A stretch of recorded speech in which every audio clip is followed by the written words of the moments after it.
धन्यवाद। सभा में उपस्थित हमारे विकास खंड के सम्मानित अध्यक्ष भाई विनोद रावत जी, सम्मानित हमारे महामंत्री भाई गजेंद्र जी, मंचासीन हमारे संगठन महामंत्री श्री उमेश पुरोहित जी, पूर्व जिला अध्यक्ष आज बहुत ही आदरणीय हमारे श्री प्रीतम सिंह रावत जी, पूर्व जिला अध्यक्ष महिला बहन गोदाम्बरी रावत जी, वर्तमान में महिला अध्यक्ष बहन दीपा पटवाल जी, नगर अध्यक्ष भाई अब्बल गुसाई जी, सोशल मीडिया से भाई प्रमोद विष्ट जी, प्रदेश सेवा दल से भाई महेश उनियाल जी, सम्मानित श्री हरि परसवाण जी, विजेंद्र सिंह रावत जी, नरेंद्र सिंह रावत जी, संदीप कुमार पटवाल जी, एडवोकेट सम्मानित श्री उनियाल जी, श्री गिरीश खंडवाल जी और बहन पुष्पा देवी जी, भाई विनोद चंदोला जी, देवराज रावत जी, बबलू नेगी जी और हीरा सिंह रूपकुंडी जी, श्री भूदर सिंह जी और जो कि सेवा दल के ब्लॉक अध्यक्ष हैं, और भाई नंदन सिंह रावत जी, प्रताप राम जी क्षेत्र पंचायत सदस्य देवाल और भाई अब्बल सिंह जी, राजा चौहान जी, सम्मानित सभी उपस्थित हमारे प्यारे पदाधिकारीगण, कार्यकर्तागण और पत्रकार साथियों, मैं सबसे पहले आज जिस प्रायोजन के लिए आपके सम्मुख इस विकास खंड में आया हूं वो यह है कि चुनाव के उपरांत मैं आप सब कार्यकर्ताओं का धन्यवाद ज्ञापित कर सकूं। मैं आप सबको तहे दिल से आपके प्रति धन्यवाद ज्ञापित करता हूं, आपके प्रति आभार व्यक्त करता हूं और जिस तन्मयता से, जिस मेहनत से आप लोगों ने ये चुनाव लड़ा, निश्चित रूप में मैं उसके लिए आजीवन आपका ऋणी हूं। मैं आप सब लोगों की बातें सुन रहा था और निश्चित रूप में जब ऐसा होता है कि चुनाव के बाद नेता चला जाता है और कार्यकर्ता मायूस होते हैं तो आगे के लिए वो चुनाव पर दूसरे जो आने वाला इलेक्शन होता है उसके लिए वो फर्क पड़ता है। तो चुनाव का परिणाम तो जो भी हो वो अब मतपेटियों में बंद है, लेकिन कार्यकर्ताओं का मनोबल ऊंचा रहे इसलिए मैं समय से पहले, धन्यवाद तो बाद में दिया जाता है, लेकिन उसके पहले भाई काम तो किया ही आप लोगों ने, मेहनत सबने की, लोगों ने वोट भी दिए और हम अगर लोगों का दिल जीत पाए होंगे तो हमें दिए होंगे। अगर हमें कोई कमी रह गई होगी तो लोकतंत्र में जनता को दोष नहीं दिया जाता, कहीं ना कहीं हमारी कमी रह गई होगी अगर कुछ भी किंतु परंतु अगर हुआ तो। लेकिन मेरा विश्वास है कि हम चुनाव जीत रहे हैं। हम सब लोग इस बात के साक्षी हैं, सभी वक्ताओं ने इस बात को उद्धृत किया और सभी इस बात के साक्षी हैं कि ये चुनाव अन्य चुनावों से भिन्न था। ये चुनाव जिसके पास चले जाओ, मैं आपको बता रहा हूं, मैं 1 लाख लोगों को मैंने संबोधित किया विभिन्न सभाओं में। मैं प्रतिदिन कम से कम 3-3.5 हजार लोगों को संबोधित करता था, कभी कभी 5,000-7,000 भी होता था। अब जैसे कोटद्वार में मीटिंग हुई तो 5,000 लोग थे, रामनगर में मीटिंग हुई तो 7-8-10 हजार लोग थे, लेकिन एवरेज अगर मैं देखूं तो 30 दिनों में मैंने 1 लाख लोगों को संबोधित किया। मेरा विश्वास है कि जिन लोगों को मैंने संबोधित किया 1 लाख लोगों को, उनमें 99.9% लोग मेरी बातों से सहमत होकर गए होंगे, ये संकल्प करके गए होंगे हमें कांग्रेस पार्टी को जिताना है। जिन लोगों ने मेरी बातों को सोशल मीडिया के माध्यम से सुना, उनमें भी 90% लोग ऐसे होंगे कि जो मेरी बातों से सहमत हो गए होंगे, वो इस लोकसभा क्षेत्र में भी और इसके अलावा अन्य लोकसभा क्षेत्रों में भी वो हमारी बातों से सहमत हुए होंगे। तो मैं भी करता हूं बात, हम 1 लाख लोगों को मैंने रूबरू संबोधित किया। उसके अलावा 1 लाख लोगों के अलावा कार्यक्रमों के बाद जब मैं निकलता था, रास्ते में कोई बाजार आ गया तो हम उतर जाते थे। हम जिस भी दुकानदार भाई के पास जाते थे तो उस दुकानदार भाई के चेहरे की रौनक बता देती थी कि हमारे बोलने से पहले वो ये मन बना चुका है कि इस बार कांग्रेस को वोट देना है, गणेश कोलियाल को वोट देना है। तो ऐसे तमाम लोग थे, बिल्कुल माहौल ऐसा था कि निश्चित रूप में मेरा पूरा विश्वास है कि जनता का आशीर्वाद हमें मिला है और एक नई शुरुआत उत्तराखंड में और इस देश में होने जा रही है। देश में भी मैं आपको बता रहा हूँ, समाचार ये हैं कि हमारे आदरणीय प्रधानमंत्री जी और अमित शाह जी की जिस प्रकार की भाषा निकल रही है, तथ्यहीन बातें क्या बोलते हैं। कांग्रेस वो जीत, अगर कांग्रेस जीतेगी तो पाकिस्तान खुश हो जाएगा। क्या बात है, क्या मतलब है इस बात का? कांग्रेस, अरे भाई कांग्रेस जीतेगी तो पाकिस्तान खुश क्यों हो जाएगा? कांग्रेस ने तो पाकिस्तान के 2 टुकड़े कर रखे, हाथ काट दिया। तो जिसने हाथ काट दिया उसके लिए खुश होगा पाकिस्तान? फजूल की बातें करते हैं। मंगलसूत्र, ठीक बोला आपने कि कांग्रेस, अभी कल बिहार में उन्होंने एक बात और कही, मैंने सुना कि कांग्रेस जीतेगी तो 2 भैंस जिसकी होगी कांग्रेस एक भैंस बेच दी। फजूल की बात है, ऐसी बात है। तो माननीय प्रधानमंत्री जी ने, देखिए माननीय इसलिए बोल रहा हूं मैं कि वो भारत के प्रधानमंत्री हैं, इसलिए माननीय बोलना पड़ रहा है। अन्यथा जिस स्तर की वो भाषा बोल रहे हैं वो उस स्तर की भाषा हमें भी बोलनी आती है, लेकिन चूंकि वो प्रधानमंत्री हैं इसलिए हमारे मुंह से ऐसे शब्द नहीं निकल पा रहे हैं। अन्यथा हमारे शास्त्रों में तो ये भी कहा गया है कि सठे साठे में समा चले, ये भी कहा गया। अगर सठ के साथ सठ की भाषा में बात करो तो वो कोई गलत बात नहीं होगी। लेकिन फिर भी हमें लगता है कि भाई हमारे देश के प्रधानमंत्री हैं, और खास करके देश के प्रधानमंत्री के वक्तव्यों को तो विदेशों में भी बहुत बारीकी से गहन अध्ययन उसका किया जाता होगा कि ये क्या किस तरह के व्यक्ति। तो बड़ा अफसोस होता है, बड़ा दुख होता है। राजनीति, चुनाव जीतना हारना बहुत छोटी चीज है, लेकिन देश बहुत बड़ी बात है। हमने हार पसंद की होगी, लेकिन हमने अपने स्तर को नहीं गिरने दिया कभी। हमने कहा गलत काम नहीं करना है। हम तो भाई वो लोग हैं कि हमने कहा कि भाई हम चुनाव हार जाए, लेकिन हम चुनाव जीतने के लिए दूसरे के बच्चों के हाथों में दारू के गिलास नहीं थमा सकते, क्योंकि हम अपने बच्चों की आस करते हैं, उनकी उम्मीद करते हैं। और जो व्यक्ति अपने बच्चों की आस करता है वो दूसरे के बच्चों को अपने हित में नहीं बिगाड़ सकता। तो हमने तो उस उसूल से काम किया, और मेरा मानना है कि हमारे ये वसूल निश्चित रूप में किसी दिन हमको, आप सब लोगों को, कांग्रेस पार्टी को बुलंदी पर पहुंचाएंगे। मेरा विश्वास है लोग समझेंगे, लोग इस बात को निश्चित रूप में समझेंगे। तो आज राजनीति के लिए देश के प्रधानमंत्री और देश के तमाम नेता लोग किस कदर नीचे उतर रहे हैं।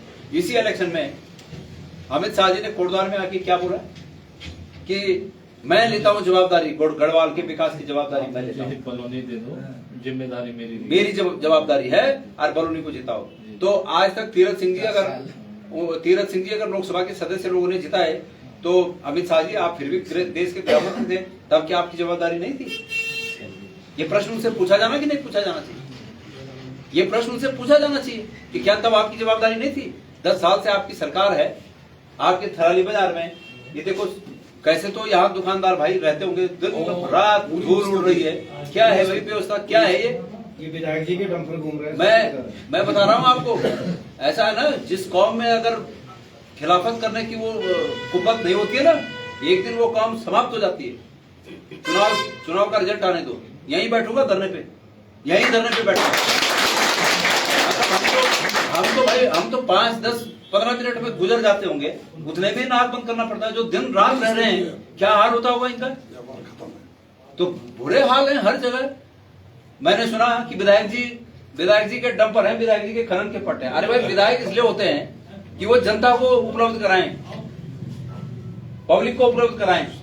यहाँ तो ऐसे विधायक हैं कि वो अपने लिए उपलब्ध करा रहे हैं सब कुछ। आपकी दुकान में भी ऐसा है, बताओ। और आपको बता दूं मैं, अभी आपने सुना होगा, आज तक तो सुना था बैंकों की ब्रांच खुलती हैं, अब शराब के ठेकों की ब्रांच खुल रही है। कैसे, क्या सरकार है ये? तो इस सरकार के लिए हम सबको, इस सरकार को उखाड़ने के लिए एक होना पड़ेगा। मैं तमाम कार्यकर्ताओं का धन्यवाद देता हूं, और आप लोगों के माध्यम से, आप तमाम कार्यकर्ताओं के माध्यम से उन कार्यकर्ताओं को भी धन्यवाद आप लोग पहुंचाएंगे जो आज यहाँ पर नहीं आ पाए।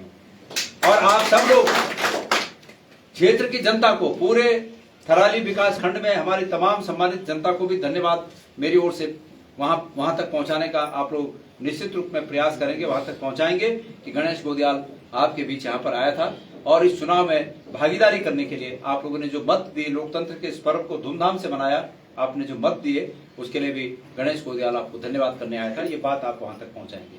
मेरे प्यारे साथियों, मुझे ये बात को महसूस करने में, इस बात को स्वीकार करने में बिल्कुल संकोच नहीं है जो चंदोला जी ने बात कही। कुछ कमियां हमारी भी रही होंगी चंदोला जी, लेकिन हमें भी भारतीय जनता पार्टी ने सिखा दिया है। और आगे आने वाले समय में मैं आपको विश्वास दिलाता हूं कि ये जो आपकी आशंका थी, इसमें आपको बदलाव नजर आएगा। हम अति लोकतांत्रिकवादी होने के कारण, स्वार्थवश तो मैं नहीं कहता, मैं स्वयं को उसमें रख रहा हूं जो आपने यहाँ के परिप्रेक्ष्य में कहा होगा। लेकिन ऐसी गलतियां गणेश गोदियाल ने भी की हैं। हमने ये कहा कि भाई चुनाव तक ठीक है, पर चुनाव के बाद सब बराबर है। लेकिन भारतीय जनता पार्टी ने ये सिखा दिया कि चुनाव के बाद भी बराबर नहीं होता है, ये सिखा दिया। मैंने तो कभी स्वार्थवश नहीं किया वो काम, मतलब मैंने स्वार्थवश ये नहीं किया कि कांग्रेस के कार्यकर्ता को पीछे कर दो और बीजेपी वाले को आगे कर दो, मैंने कभी नहीं किया वो काम। मैंने ये जरूर किया कि अगर मेरे हाथ में है और मेरे हाथ में है न्याय संगत है, तर्क संगत है, न्याय संगत है और मेरे हाथ में है और वहां पर उसका हकदार कांग्रेस का भी कार्यकर्ता है, तो मैंने उसको फेवर किया। लेकिन अगर नहीं है कोई कांग्रेस का, तो मैंने सोचा कि बीजेपी वाला भी यहाँ का नागरिक है, फिर इसको जाने दो। लेकिन वो लोग नहीं समझ रहे। लेकिन वो नहीं समझते हैं, बिल्कुल नहीं समझते। कांग्रेस ने 3 प्रमुख दिए हैं यहाँ, तो भले बीजेपी के हैं लेकिन बहन कांग्रेस की है, लेकिन आज की डेट में वो टांग खींचने को तैयार है। तो मैं ये कह रहा हूँ कि ये बातें जो है हमें भी समझ में आती है, लेकिन कुछ बातों को कहने का समय होता है, हमारा समय आएगा। बिल्कुल है। और मैं जिस जगह पे हूं उस जगह से कहा नहीं जाता है, किया जाता है। तो हम करेंगे, हम सब समझ बहरहाल आप सब लोगों ने, आदरणीय प्रीतम सिंह जी हमारे यहाँ पर संरक्षक के रूप में हैं, हमारे आदरणीय विजेंद्र भाई इसी प्रकार यहाँ से लेकर और ये पूरा देवाल से लेके और नारायण भगत तक ये लोग संरक्षक के रूप में हैं। ये हर बात की जानकारी रखते हैं, जहां पर पार्टी का अहित होने का अंदेशा होता है संभालने की कोशिश करते हैं जितना प्रयास हो सकता है। और ऐसे लोगों को हमारी पीढ़ी के कार्यकर्ताओं से लेकर अब जो नए कार्यकर्ता जुड़ रहे हैं, हम सबका काम है कि इन सीनियर लोगों को हम रिस्पेक्ट दें, इज्जत दें। ये लोग हमारे संभावनाओं के शेयर होल्डर नहीं बनने वाले हैं, जो हमारी आगे की संभावनाएं है ना उसके पार्टनर नहीं बनने वाले हैं लोग, उसके शेयर होल्डर नहीं बनने वाले हैं। ये सिर्फ इसलिए है ये लोग, और ऐसे बहुत से लोग हैं। मैं तो ये 2 लोग तो मतलब ये लगा लो आपकी सांकेतिक रूप में मैं इनका नाम दे रहा हूं, लेकिन ऐसे तमाम लोग हैं कि जो हमें सिर्फ और सिर्फ, जैसे वहां पर पांच दीजिए ऊपर देवाल में, तो उनका थोड़ी है कोई कि भाई हम क्षेत्र पंचायत लड़ेंगे कि जिला पंचायत लड़ेंगे कि प्रमुख लड़ेंगे कि विधायक लड़ेंगे, नहीं, कांग्रेस को मजबूत करना है। तो ये लोगों का आशीर्वाद साथ रहना चाहिए। मैं अपनी नई पीढ़ी के कार्यकर्ताओं को ये बात कहना चाहता हूँ। दूसरा ऐसा है कि कार्यकर्ताओं को एक चीज कहना चाहता हूं, मैं उदाहरण हूं आप लोग के सामने, निष्ठा बहुत बड़ी चीज होती है और जिसकी निष्ठा अटूट हो ना, आंख बंद करके हो, उसको भगवान भी नीचे आके देता है कि ले भाई तेरा हिस्सा है। मैं उसका उदाहरण हूं। मैं 2002 में विधायक बना, तो रावत जी मैं उस समय भी विधायक बनने के लिए नहीं था तैयार, मैं लड़ने के लिए तैयार नहीं था। मैं बोल रहा था शिवानंद नौटियाल जी को 2 टिकट, नौटियाल जी ज्यादा मजबूत है, उनको 2 टिकट, पर भाग्य को ऐसा मंजूर था कि महाराज जी ने कहा कि नहीं भाई तुझे लड़ना है, तुम पता। मैंने कहा नहीं जी मुझे नहीं लड़ना है। नहीं लड़ना ही पड़ेगा तुझे, नहीं तो मैं दूसरे किसी को टिकट दे रहा हूं पर इनको नहीं दूंगा। उनके आपस में और मुझे घर में टिकट आया, ठीक है, वो अलग बात है कि आज वो दूसरी पार्टी में है, हम दूसरी पार्टी में है। हम उस समय जब बात आई जाने की, हमने कहा नहीं हम नहीं कर सकते सर, क्योंकि मैं बचपन से बहुत निष्ठावान कांग्रेस का वोटर था, समय आने पर कार्यकर्ता बना। कैसा कार्यकर्ता? आजकल तो लोग पद ढूंढते हैं कि मैं अगर 22 साल का भी हूं तो भाई मुझे यूथ कांग्रेस में कोई पद दो तब मैं काम करना है। हम जानते भी नहीं थे कि पद लेना है, हम जहां रहे वहां कांग्रेस के पोस्टर चिपकाने का काम करते थे, कांग्रेस की बात करते थे, सिर्फ इसलिए कि बचपन में हमारे अभिभावकों ने, मेरे पिताजी ने बचपन में एक बात मेरे दिमाग में डाल दी थी कि बेटा बस कांग्रेस पार्टी है देश को आजाद कराने वाली, कांग्रेस पार्टी है और इंदिरा गांधी है। मेरे पिताजी बोलते थे कि इंदिरा गांधी कल का अवतार, काली का अवतार, जिसने पाकिस्तान के 2 टुकड़े कर दिए, और वो जज्बात हमारे अंदर बचपन से भर गए कि कांग्रेस पार्टी। तो हमने तो जीवन भर दूसरा कुछ सोचा नहीं, तो वो निष्ठा फली, मतलब मेरे लिए वो निष्ठा फली, जो पार्टी के प्रति मेरी निष्ठा थी। फिर मैं गांव आया, गांव में मैंने एक कॉलेज बनाना शुरू किया, एक डेयरी फार्म बनाना शुरू किया सन 97-98 में। तब वहां बीजेपी के जो बड़े लोग थे उनसे मेरी टकराहट हो गई, तब भी उनकी इच्छा थी कि मैं उनके साथ शामिल हो जाऊं। मैंने कहा नहीं, हमारा एक वोट है पर वो कांग्रेस के लिए। मैं लोगों को जागृत करता था कि भाई आप लोग झूठ में मत, बीजेपी का तो ये पैटर्न रहा है कि ये झूठ के आधार पर चुनाव लड़ते हैं, चुनाव जीतते हैं, तो झूठ के आधार पर, हर चीज में झूठ है, हर बात में इनकी झूठ है। तो 91 से लेके भी ये झूठ ही पे चल रहे हैं। तो मैं विरोध करता था उस बात का कि नहीं भाई बिल्कुल गलत है, झूठ है। तो बहुत कोशिश की तोड़ने की, लेकिन हम नहीं टूटे, हम निष्ठावान बने रहे, और निष्ठावान बने रहे तो आज आपके सामने हूँ। जैसे चुनाव जीते न जीते वो अलग बात है, लेकिन इज्जत अर्जित की है, रेस्पेक्ट अर्जित की।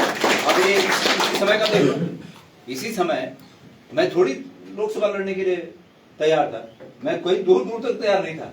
मैं मेरे को अगर किसी ने बोल दिया लोकसभा लड़ना पड़ेगा, मेरे को कब कभी छूटती थी, कहां से लड़ना है लोकसभा, आसान बात है लोकसभा, बाप रे 14 विधानसभा है। और जब वक्त आया तो मैं पर विद्या बताएगा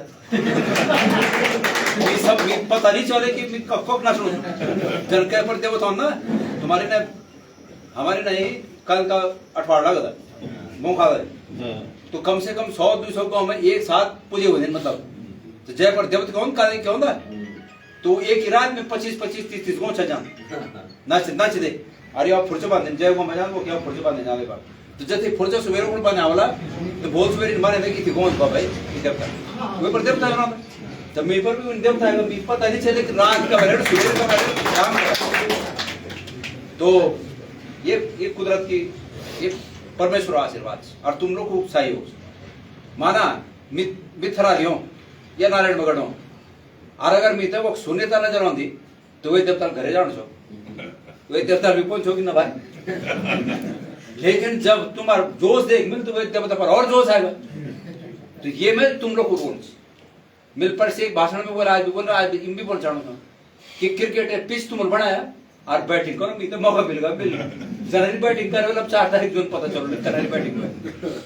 तो ये वास्ता तुम लोग का बहुत बहुत धन्यवाद। कहते हैं संघे शक्ति कलयुगे, अगर संघ में रहोगे, यूनाइट रहोगे तो ताकत बनोगे, अलग अलग रहोगे तो तोड़े जाओगे। अगर किसी एक पर विपत्ति आती है, खास करके इस दौर में जो विपत्ति का मैं नाम ले रहा हूं वो राजनीतिक विपत्ति है। आजकल टारगेट किया जा रहा है एक एक आदमी को, अगर कोई कांग्रेस वाला है, कोई कहीं पर व्यापार कर रहा है तो उसको टारगेट करो। अगर एक पर विपत्ति आ रही है तो सब इकट्ठा हो जाओ, क्योंकि अगर उस पर इकट्ठा नहीं हुए तो दूसरे दिन दूसरे का नंबर आने वाला है, इतना है। तो इसलिए संघ में रहो, यूनाइट रहो, और यूनाइट रहोगे तो आप शक्ति। मैं चुनाव लड़ा हूं, अगर आप यूनाइट रहोगे तो मुझे भी आपके सामने झुकना पड़ेगा, और अलग अलग रहोगे तो मैं भी सोचूंगा यार यहाँ तो लड़ाई है, क्या करना है यार, रोज की लड़ाई। इसलिए एक रहो।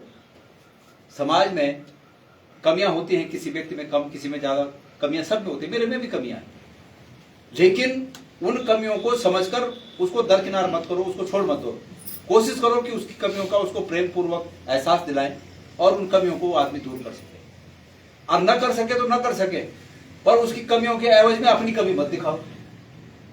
उसकी कमी है कोई बात नहीं, होता है 1000 लोगों में कोई सब अच्छे ही तो नहीं होगी। मैंने अपना उदाहरण दिया कि मेरे में सब अच्छाई तो नहीं होगी, मैं इंसान हूं, कुछ कमियां मेरे में भी होंगी, लेकिन उन कमियों के एवज में दूसरा ये कहे कि भाई इसमें कमी है, इसमें अच्छाई कुछ नहीं है, तो ये बात भी नहीं हो सकती। अच्छाई भी कुछ होगी तो हम सब में अच्छाई ढूंढने का काम करें, एक दूसरे से प्रेम करें, नजदीक आए, एक दूसरे को समझें, संगठन को मजबूत करें और अपने आप में यूनाइट रहें।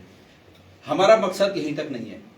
मैं चुनाव की रिजल्ट आने से पहले अगर आप लोगों के बीच भ्रमण कार्यक्रम के रूप में धन्यवाद देने के लिए आया हूं तो वो इसलिए आया हूं कि इस प्रेरणा से आप लोग भी चुनाव के रिजल्ट आने से पहले जिस गांव में आप वोट मांगने गए उस गांव में कम से कम लोगों को धन्यवाद देने चले जाएं कि भाई आप लोगों ने वोट दिया, आपका बहुत बहुत। ये हमारी विश्वसनीयता को बढ़ाता है। अगर गणेश गोदियाल आज यहाँ पर आया है तो निश्चित रूप में इस क्षेत्र के कार्यकर्ता के मन में मेरे लिए विश्वसनीयता बढ़ी होगी। उसी प्रकार हमारा कार्यकर्ता अगर आज चुनाव के रिजल्ट आने से पहले जिस गांव में वोट मांगने गया था वहां वो लोगों को धन्यवाद बोलने चला जाए तो उसके प्रति वहां की विश्वसनीयता बढ़ेगी। ये कंटिन्यूअस पॉलिटिक्स, राजनीति और समाज सेवा ये कंटिन्यूअस प्रोसेस है। अगर आपने उस प्रोसेस में एक दिन माइनस कर दिया तो उस दिन वो विश्वास थोड़ा कम हो जाता है। तो इसलिए हमें उस विश्वास को बनाए रखने के लिए ये ऐसी तपस्या है जिसमें एक दिन की भी छुट्टी नहीं होती है, ये कंटिन्यू चलने वाली तपस्या है। हमें आप सब लोगों के सहयोग से 2027 में इस प्रदेश में कांग्रेस की सरकार को लाना है, ये हमारा असली मकसद है। और वो सरकार इसलिए लानी है कि उत्तराखंड के लोग जिस प्रकार से आज अपने को स्वयं को आहत महसूस कर रहे हैं। आप ये समझो ना, अगर चुनाव की जीत हार तो 4 तारीख को निर्णय होगा, लेकिन ये तो आम बात है कि भारतीय जनता पार्टी ने इस बात को मान चुकी है कि गढ़वाल संसदीय जैसे सीट पर, जहां की वो नंबर 1 की सीट अपनी को मानती थी, उस संसदीय सीट पर भी कांटे का मुकाबला हो गया। ये तो मानते हैं ना वो लोग भी। तो जहां नरेंद्र मोदी की हवा की बात कर रहे थे लोग कि प्रधानमंत्री जी की हवा चल रही है, वहां अगर कांटे का मुकाबला हो गया तो ये बात तो है ना कि जनता नाराज है। ये बात तो सत्य साबित हो गई ना फिर। और अगर जनता नाराज है तो कांग्रेस पार्टी को इस रूप में तैयार होना चाहिए कि हम जनता की उन उम्मीदों को पूरा करेंगे जिसके लिए जनता इस सरकार से नाराज है, हम करेंगे पूरा। और उसके लिए आप सबको तैयार होना पड़ेगा। लोग वोट देना चाहेंगे, लेकिन हमें पल्ला फैलाना पड़ेगा। अगर हम पल्ला ही नहीं फैलाएंगे तो लोग वोट देंगे कहां? तो इसलिए हमें उसके लिए तैयार रहना है। इसलिए अभी से लेकर और तब तक ये निरंतर चलने वाली तपस्या है। इस तपस्या में सब लोग तप करें। तप करने का मतलब मेरा ये है कि भाई राजनीतिक कार्य करें। कार्य भी 2 तरह के होते हैं, एक होता है वर्क विद सेंस और दूसरा होता है वर्क विदाउट सेंस। एक तो स्मार्ट तरीके से काम कर, जिसमें मेहनत तो लगती है, लेकिन सेंस के साथ अगर मेहनत हो तो वो गुणात्मक बढ़कर रिजल्ट देता है। और अगर सेंस के साथ, सेंस मतलब स्किल हो गया, सब और बोल दीजिए सब अभी जन हम जान करके और वो एक लदो बाट से खड़ू काल से और खड़ू काल पर सांस फूलदा और लदो बाट में कम सांस फूलदा और तो कोई दुई किस्म मतलब या बोल देने कि ना ई बाट जान खड़ू काल जान, और एक बोल देने कि लदो जान, कोई बात नहीं, हम टाइम छेंचा करे तो लदो जाना, थोड़ा 10 मिनट ज्यादा लगे लेकिन आराम से चल जाओ। तो सेंस के साथ वो बात हुई कि भाई टाइम भी छेंचा तो थोड़ा इजी रूप में चल जाओ और बता रहे कि तकलीफ में। तो इस सेंस के साथ अगर मेहनत करेंगे तो उसके गुणात्मक रिजल्ट आते हैं, मतलब उसका फायदा गुणात्मक रूप में होता है। तो इस तरह आप सब लोग समझ बूझ कर, तेरी बात समय की बात है कि भाई हमने किसी को समझाना है। अब हम गए किसी को समझाने चले गए और वो बिल्कुल समझने को तैयार नहीं है। हमने भी ठान लिया कि इसी को समझाना है मैंने, और वो रात भर बोल के भी नहीं समझ रहा उसने, तो उसमें समय बर्बाद करने से अच्छा है कि हम दूसरी जगह कुछ काम कर पड़ते हैं, उसको प्रेम से नमस्ते कर दें। तो मेरा कहने का मतलब है कि रिजल्ट ओरिएंटेड होना चाहिए काम सबका। अगर रिजल्ट ओरिएंटेड नहीं होता तो मायूसी आ सकती है। हम 2 बार से विधानसभा के चुनाव हार गए तो मायूसी लगी ना, कार्यकर्ता कमजोर हुआ, कार्यकर्ताओं का मनोबल टूटा होगा ना 2 बार की हार से। तो रिजल्ट अगर एक बार मिल जाता है तो कार्यकर्ता रिचार्ज होता है। तो रिजल्ट भी आवश्यक है, राजनीति में रिजल्ट भी आवश्यक है। तो इसलिए मेरा आप सब लोगों से निवेदन है कि उत्तराखंड में लोगों की उम्मीदों पर खरा उतरने के लिए जिस प्रकार से आम मतदाता, आम नागरिक, आम जनता में केंद्र और राज्य की सरकार के प्रति मायूसी है, लोगों के सपने चकनाचूर हुए हैं, हम कांग्रेस पार्टी के लोगों का ये राजनीतिक कर्तव्य है कि हम लोगों की उम्मीदों को थामे रखें, लोगों की उम्मीदों को परवान चढ़ाएं और कल जीतने के बाद लोगों के सपनों को साकार करें। मैं इन्हीं शब्दों के साथ माननीय अध्यक्ष जी का, संपूर्ण ब्लॉक कांग्रेस कमेटी का, जिला कांग्रेस कमेटी चमोली का तहे दिल से इस चुनाव में समर्थन के लिए आप सबको हार्दिक धन्यवाद देता हूं, आपका आभार व्यक्त करता हूं। बहुत बहुत धन्यवाद अरविंद गुजराल जी का, और सब लोगों का धन्यवाद है, आपने समय निकाल करके हमारे बीच आए और अपना कीमती वक्त लेकर के आप सब लोग आए। बहुत बहुत धन्यवाद सभी लोगों का, बहुत बहुत धन्यवाद।